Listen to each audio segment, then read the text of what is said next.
Welcome back to Passionately Catholic. Today we're going to take a look at saying goodbye and even dealing with loss sometimes, okay? There's a story that I want to share with you from my past experience. Back in the fall of 2003, I went out to the Franciscan University of Steubenville to study, and I was only out there for a semester before I came back home to Iowa. And toward the end of that semester, over the course of that semester, I got to know some really, really amazing people. And by the time I got to the end of that semester, like, I didn't even want to leave. It was just such an amazing experience being around those people. And I remember studying for final exams in the library at Franciscan, and I was with a young guy who was maybe 2 grades younger than me, whose name was Patrick. And Patrick was really a silly guy, okay? I mean, he was a lot of fun, made me laugh, made me smile all the time, but I didn't really see Patrick get very serious very often. The guy loved life and had a great time. He was a real jokester sometimes.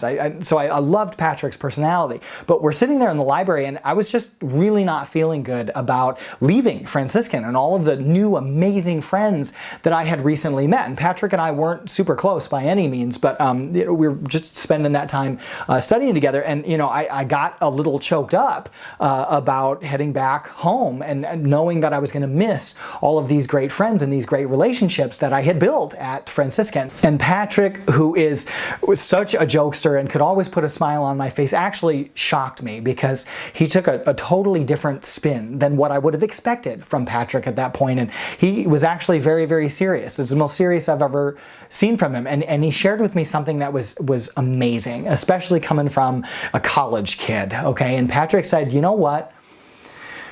We're all made for heaven. And if we live this life well and we're filled with God's grace and we accept that and build that relationship with our loving God, we should all be able to go to heaven. So he said, make sure that you stay close to Jesus Christ and the church and the sacraments.